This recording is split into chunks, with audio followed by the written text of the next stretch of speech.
It's the Lockdown Flyers podcast for Tuesday, January 14th, your daily dose of Flyers news, analysis, and high quality content that loves a Noah Cates 2-goal game.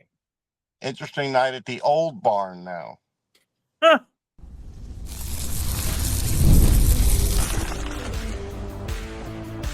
Your Locked On Flyers, your daily podcast on the Philadelphia Flyers, part of the Locked On Podcast Network, your team every day. Hey there, and thanks for making Locked On Flyers your first listen every day. I am Rachel Donner. I've been podcasting about the Flyers, the NHL, and hockey for a decade.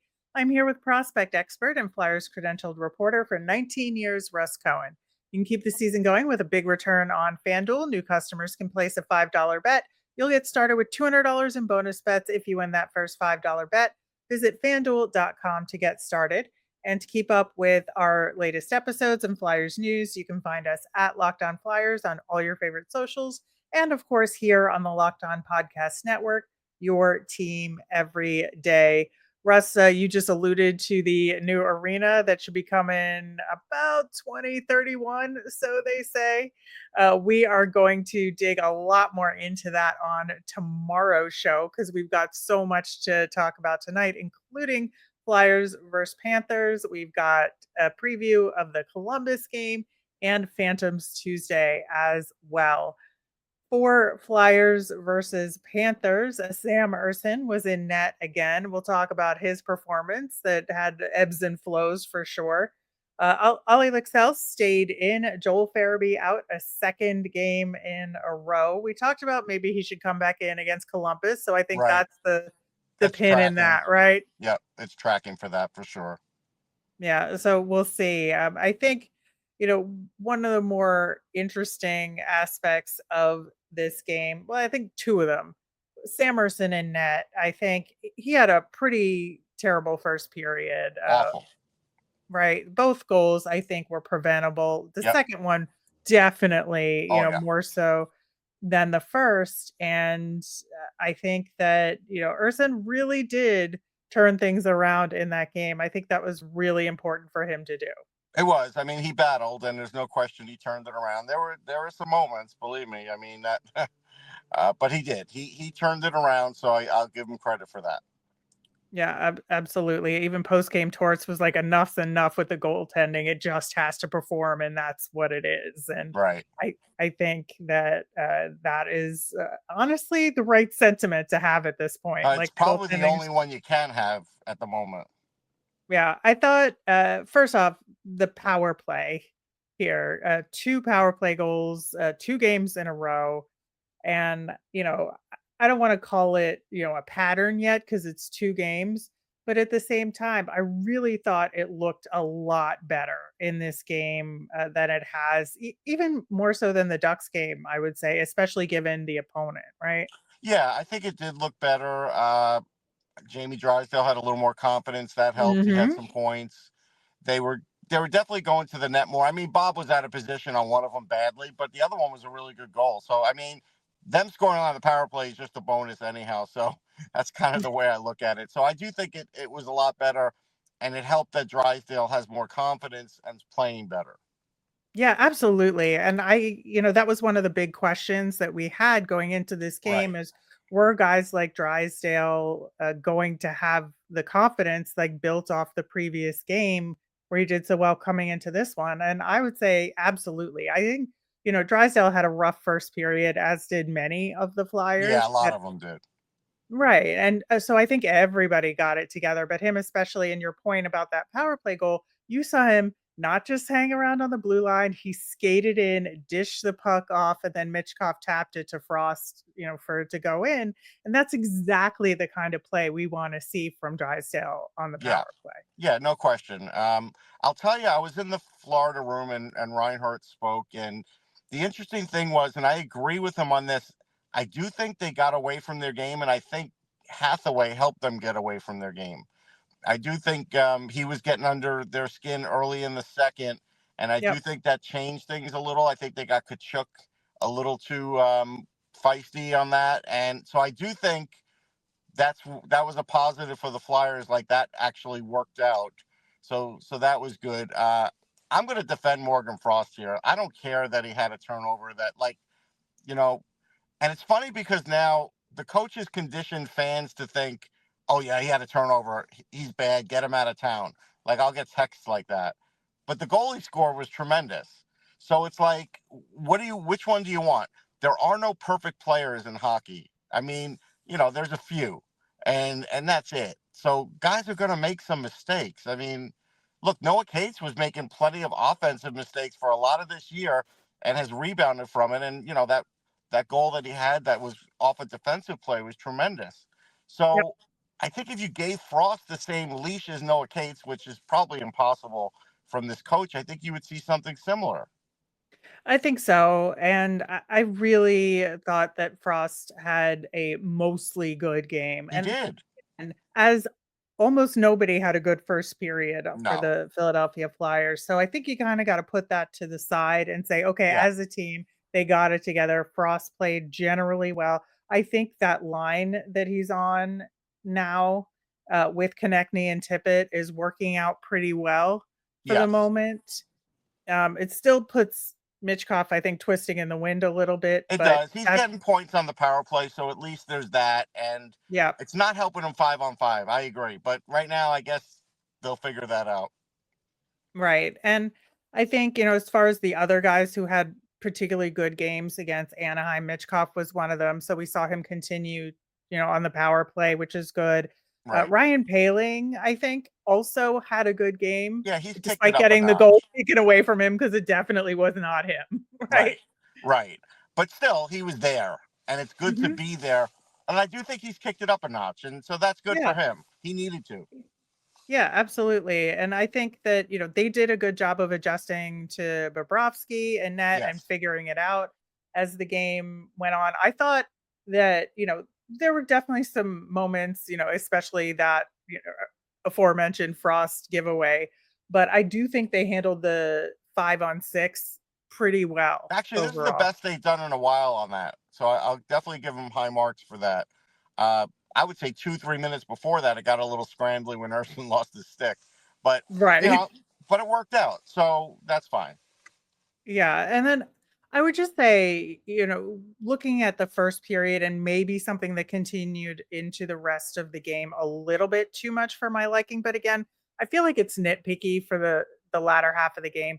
They absolutely had too many giveaways in this game. Oh, And I no think question. It was 7-1 in the first period. Like, yeah. right, right. And I think, it wound up Flyers had 21 giveaways by the end of the game, lot. which it's a lot. And it showed, like, we talked specifically about the physicality of the Panthers and how that was going to wear the Flyers down for this game. There was concern about the back-to-back games. And I still had that concern. Like, I think there is, they definitely expended a lot of energy. They did. And that led to a lot of the giveaways. I think the Yes. Panthers pushed them off the puck like willy-nilly for the Yeah. first half of the game. And they tightened it up a little bit They as did. the game went on, but it's still like when you have 21 giveaways in a game, that's a problem. The other big thing is that, again, to the wear and tear in a game like this, 27 block shots. And It's a lot. it was a lot, right? And so we're going to see how this plays out in the game against Columbus. But, Right. I think it's something that we talked about specifically that absolutely came to fruition. Yeah, I mean, that part, I mean, like, Florida, what they're going to bring. And we Yep. also know that the Flyers have been blocking a lot of shots for a while now. And it does take a toll. Like, these guys are not made out of stone. So, Right. yeah, back to back, that'll be a real good test for that. And look, Sean Couturier is tiring out there. Like, he probably needs a night off at some point. They're going to have Yeah. to do it. I thought one thing that was actually really interesting, and I was thinking about you when it happened, Russ, is at the very, very end of the game, there was about maybe 20 some to 30 seconds left, and there was like a key face-off that was happening. I believe it was in the offensive zone because that when Yep. Forster had his shot tipped and Yes. it went out of play, right? So there was that Yes. face-off in the offensive zone. And I saw them send the Cates line out there, and I was like, oh, Russ is going to be mad. It's not Sean Couturier. And then Noah Cates wins the face-off, and I did. was like, He did. ha! It was good this time. I had nothing to say. Okay. But it was something I thought about very That's funny. specifically. That's funny. No, Uh, Couturier had a really lousy game. Actually, he did. yeah, he definitely faded into the background, I'll say, and in significant portions Yeah. of this game. And I think that's, something that they're trying to like cover up by the other lines actually Right. performing better, Yeah. which Yeah. I Yeah. think is good in the grand scheme of things, but also Sure. it's like we got to figure out what to do with these guys and make it work. Yeah, so obviously up next is Columbus, and we are going to talk about that as well as start delving into the Lehigh Valley Phantoms, who had yet another fascinating week of hockey to talk about. From big upsets to game-winning drives, the NFL playoffs are better with FanDuel because right now new customers can bet $5 and get $200 in bonus bets guaranteed. That's $200 in bonus bets, win or lose. The FanDuel app gives you everything you need for live bets, same-game parlays, and so much more. I'm going to take the Ravens over the Bills. Just visit fanduel.com to join today and get started with $200 in bonus bets. That's fanduel.com.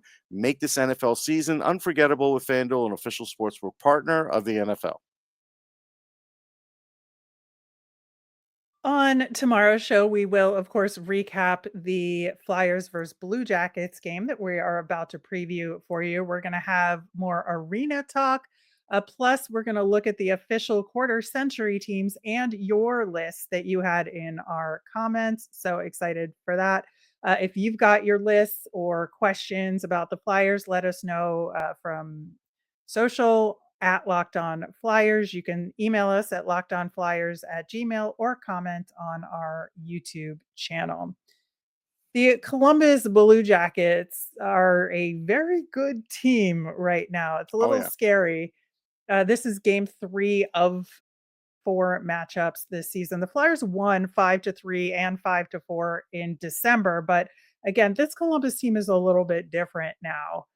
They've got 4 wins in a row. They're 7-2-1 in their last 10. They're only a point behind the Bruins for that first wild card spot right now with 2 games in hand, and they're sitting in the second wild card spot as of Monday. So it is a different Blue Jackets team that we are facing. It is. Yeah, I got to give Dean Evison credit. He really did a lot of things. We had Brian Hedger on Off the Post, and so he explained a lot of what Dean had been doing.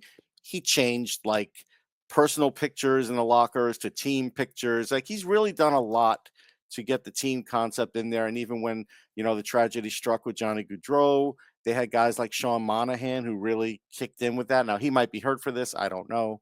But the point is that the team really responded.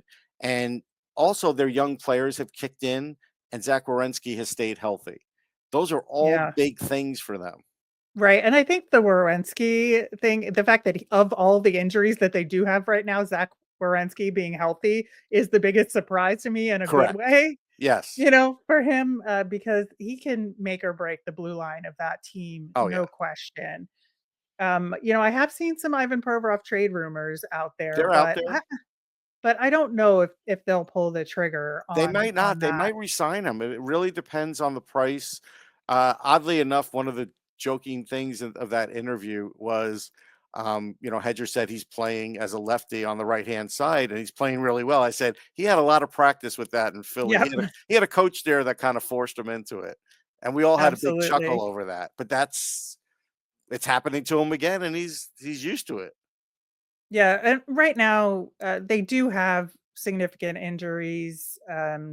You mentioned Sean Monahan; he hurt his wrist. Boone Jenner was out, That's hurt long his term. shoulder. Yeah. Yeah, that's long term. Goodbranson's out, Yeah. and Chinnikov is out. Justin Danforth has been out. Tarasov was on a conditioning stint in Yeah. Cleveland. I don't know if and when he'll be coming back there.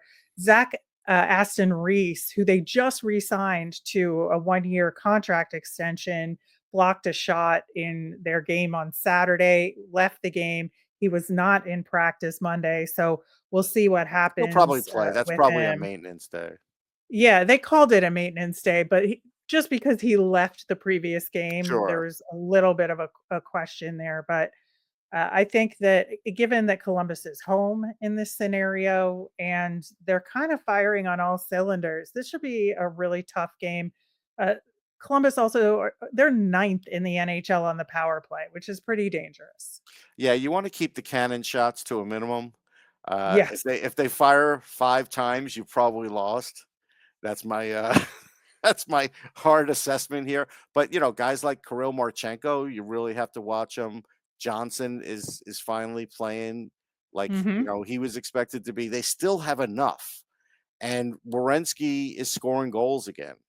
So Right. you can't put this team on the power play. That's for sure.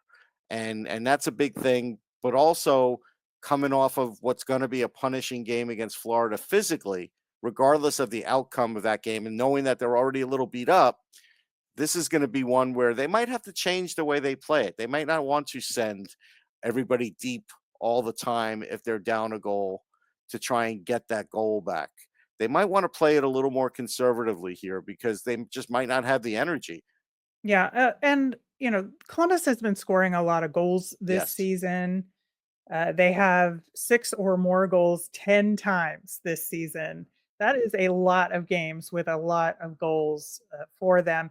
Their last game, they only scored 2, but that was enough to win against the Blues on Saturday. Adam Fantilli and Cole Sillinger were the goal scorers in that one. More interestingly, Jet Greaves in net. He's having a really good season. Hmm. 31 saves on 32 shots, and the only goal he let in that game was on the Blues power play. So now they are blocking a lot of shots in front of Yeah. him, and in general, they are another big shot blocking team. But Jet Greaves is like nothing to sneeze at if that's who we see in net. No, it's true. He's not a pushover. And you mentioned Fantilli. He's starting to figure things out a little bit. Mhm. He's not at any kind of huge level yet where he's going to be like a 70-point guy, but it's coming. And so right now, this point of the year, it does seem like he has a little more figured out. So he's another big guy that you got to watch out for. So yeah, I think you're going to have trouble getting shots through. I think that you do want to keep connecting with the guys that he was with and try and Yep. create. That's fine. I think that's a good way to go. Uh, beyond that, I would keep Lixell in there. I would, but most likely, if Farabee sits against Florida, he's going to play this game, and then Ole will probably get sent back. But would I play Ole 2 in a row? I mean, I might. It depends what he does against Florida, but I don't think that's the Flyers' plan. Right. Well, speaking of the Lehigh Valley Phantoms, we have a lot to talk about with them as well. And it's always really discouraging when the last game of a week is a terrible loss because it tends to overshadow the The good good stuff, that, yeah, that happened earlier. So, in a 4-game week, which is a lot of games to play in 7 days, for Lehigh Valley. They had 2 wins, an overtime loss, and then a terrible shutout loss to end the week at Bridgeport. And I think so they got points in 3 out of 4 games this week, which is good. sure, They stayed static at 5th in the Atlantic. They're 5-4-1 in their last 10. Unfortunately, 3 of the 4 teams above them still have games in hand, yeah, which that's is not part of good, the problem, right? Which is why right? they keep having to rack up these points here. We talked about Willie Lixell and if they're going to send him back. We still, as of recording, don't know that status yet. But Nope. interestingly, he is the Phantoms AHL All Star Yep, representative, yep. and he has not been with the team in a couple weeks. So I always find that He fascinating. put in Which the time, Rachel. That's what he did. He he put in did. the time. He did. I just think, you look at the week and you want to be happy about it because, again, they got points in 3 out of 4 games. But at the same time, like, you look at that loss against Bridgeport, completely understanding that was the 3rd game in 3 days, so they're pretty exhausted by that point, and you really saw it in, like, the second half of that game with how much they slowed down, but still to lose 5 to nothing in that game and let up 2 horrific goals late, it just leaves a sour taste in your mouth. Yeah, those last 2 they didn't finish strong, right? So that's a problem. the games in hand's a problem. Hartford's they have 2 games in hand on them, so they're kind of close to them Yeah. too. So they're still in Who a they very split with this week, yeah, right? yeah, they're in a very precarious spot here. And I'm not expecting them to win 4 in a row, but it'd be nice if they could win 4 in a row because they really have had an up and down season. Yeah. Now, I will say, obviously, like winning against Hershey is a huge bright spot in any Yes, week. 5-4 win last Tuesday, and then the second game against Hartford, actually on the road, which was incredible for several reasons. One, it was a 3-0 win. It was Parker Gahagan's first shutout in the that's AHL, awesome. so good for him. Yep, We've been yep, talking about him struggling a little bit. So for yep. him to get that in his one game this week, really great. But also, that game at Hartford was the 50th anniversary celebration of hockey in Hartford. And so they celebrated the Whalers and the Wolfpack, had all Right. these alumni there, big ceremony, team gets shut out 3-0 in the game. So kind of brutal for them. Yeah, yeah, I saw a post. A friend of mine was at the game, so I knew that happened. I Yeah. saw a post. Yeah, so, I felt bad for them, but also I did not feel bad for them in the grand scheme It's of things. Hartford, like, you can't do anything to hurt those fans, honestly. They've already lost their NHL team, like, you can't hurt them.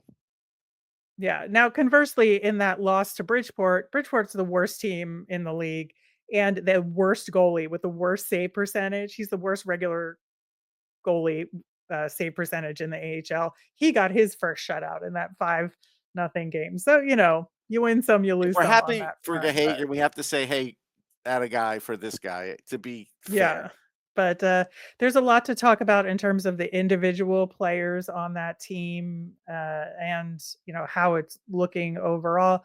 We are going to get to all of that coming up next. Did Rocket Money help you find any subscriptions you forgot about or that you were paying for twice? That definitely happened to me. I've had subscriptions I didn't even realize I was still paying for. Rocket Money makes it so easy to track them all down. It's like having a personal assistant for your finances. Rocket Money is a personal finance app that helps you find and cancel all your unwanted subscriptions, monitors spending, and helps you lower your bills so you can grow your savings. It puts everything together all in one place, whether it's subscriptions, spending habits, even the goals you want to hit this year.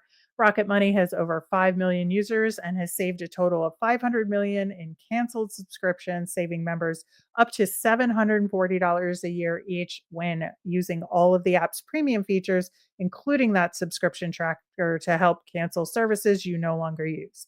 Cancel unwanted subscriptions, reach your financial goals faster with Rocket Money. Go to rocketmoney.com/locked on today. That's rocketmoney.com/locked on. So, Russ, last week, we talked about some guys that were kind of on the up versus guys that were on the downswing, and just wanted to check in with them again to see if it Mhm. was sustainable, right? So, we talked about JR Avon. He had an assist on Tuesday in the 4 games. That was his only point. Mhm. So, a little disappointing, but Yeah. especially only 3 shots on goal, in the 4 games. But I thought he had some steady scoring chances. Like, I feel like the instinct was there. He just, like, did not get the results in these week, right, of games. And so, I wanna say, not great," but also, like, I'm gonna give him another week. Like, he No, that's earned fair. another week from me. That's fair. I'm gonna just use the same tact like last game with the Flyers, like when Owen Tippett scored a goal. I know our Avon didn't, but my point is, I don't know if that's the start of anything for Mhm. Owen Tippett, and I don't know if this is the start of anything for Avon, but I'm willing to give him some more rope on that. And, we didn't really talk about Emil Andrae a ton last week just because we wanted to kind of give it a rest and then check in with him again. Um, so he played 3 of the 4 games for this week. Because of the high workload, they tried to balance things out by scratching some people on Saturday and some people Right. on Sunday. Because they have I 100 think it players still. Right. Well, they have like 8 defensemen really. So they scratched, Hunter McDonald and Ethan Right, Sampson on right. Saturday, and then Emil Andrae, and I forget who the other one was off the top of my head, but that's who they scratched on I Sunday, mean, I don't right? know So he why they played. have 8. I'll start there, but okay. Yeah. Regardless, this is where we are. So Right. Emil Andre in 3 games, he got 2 goals. So he got the first goal of the season for him versus Hershey in that big win, and then got another versus Hartford in that win there as well on Saturday. Both goals were even strength. And that's something that was interesting to me that, he has played well on the power play, but the power play has struggled overall, and we have talked about the fact that he can't He do can't it do it himself, all. No. right? And so It's the very fact hard. that he was able to pot 2 in a week, at even strength, I think is really good. No, that's excellent. I think good for him. I think he's showing exactly what his talent is and where his Mhm. skills lie. And, at some point, the Flyers will have to call him back up. They're just not going to be able to ignore it for the rest of the season. That's for sure. Right, and I think, it did take him a little while to kinda get over the Yeah. shock of getting sent down, but I really feel like he's kinda getting back on his feet again. He's making fewer mistakes defensively, I think, and then again showing the offensive side of his game that has been promising this whole time. So I think you're right that he He's never gonna absolutely. play perfect hockey. I hope Torts Right. understands this guy, when you bring him up, is not gonna play perfect hockey, but not everything shows up on the stat sheet, but, like, those first passes, that extra speed that he's got that throws Yep. the other team off, all those things are big assets to have up with the big club. So, at some point, they may figure that out. Yeah, and it was very clear they missed him when he wasn't there on Sunday. Absolutely. So I think that's a big deal. Samu Tuamala, he had been sick the previous week, and we've kind of been harping about him and his development. He had 2 assists this week, and I thought, much like with J.R. Avon, there was more to his game than the score sheet Okay. would suggest. I thought he had some good plays on Saturday at Hartford. He got 1 assist at home against Hartford, but on the road game, I thought he had some really good plays that just didn't get on the board because they were blocked shots or whatever. He made some key plays that then the follow up player didn't do anything with, right? Right. So I just really think that there's something there, but he still needs to do more. I Well, think there's a little missing. So yeah, I would say that's okay. But for him to get a call up, he's gonna have to score goals. The Flyers aren't gonna bring him up because he's playmaking. Like, they're just not. yeah, They need goals, and he's gonna have to prove he can score goals at some point. Like, it's gonna boil down to that. If this gets him started, great. yeah. And then, goaltending is what it is. I mentioned Parker Gahagan's first shutout on Why is Saturday. goaltending is It's what it great. is. Like, I'm, starting to feel like we shouldn't default to that. I think that's become a default thing in the organization, in the entire Flyers organization. Because if I talk to people about the goaltender, they're like, "Well, who do the Flyers have?" Well, it's like, they have things in place that should make it better. And Cal Peterson, if you look at it, his save percentage has gone down every year since he left Ontario. Now, I'm Yep. just going to say this: it's not like Cal's not trying, but I'm just saying I think he could do better, and I think there's a way to get him to do better. And I'm going to just leave it there. Yeah, I think he should be used less, first off. I think That's a good. that That's a is good start. yeah, I think that is a huge aspect of it. But I also think that, he suffered from having some weak defense in front of him Sure, but every goalie's got that, and sometimes. if he wants to get another job again or even an NHL job again, you have to overcome it. My answer to that is when I brought this up to people, like, hey, Mackenzie Blackwood had a high save percentage in San Jose with not much defense in front of him. Like, sometimes Yep, that you is just also true. it is possible. Yeah, I think so. I really do. I think, I say it is what it is in terms of knowing that it's not going to change no matter what we say. But I think that, yeah, I do think Cal Peterson has cost them games 100%. as much as they could play better overall as a team because they're lacking a system entirely, in my opinion, I think that they, do suffer from, soft goals in almost every single game. So it's tough. And, when you have a power play that's down to 17th in the league, they were 1 for 14. They got Oof. their first power play goal since December 28th against Hartford, but 1 out of First one in 14, 2025. Woo. which is bizarre world because their penalty kill is getting better and better I think it's one or the other apparently with this team. It's like the Uh, stock market. they were 12 for 13 on the penalty kill, which is Wow. very good. Yeah, yeah, yeah. So, it's like you can't Yeah. like win for trying here. The scales are imbalanced. They absolutely are. But there is a lot of Phantoms action to look forward to this upcoming week. We have a game on Wednesday against Belleville, and then we have a back-to-back against Rochester, which is going to be really tough. That's a It tough is, one. yeah, it's back-to-back, home and home. So I think those games are going to be pretty, Long bus pretty ride. important. Yep. Yep. Yep. All right.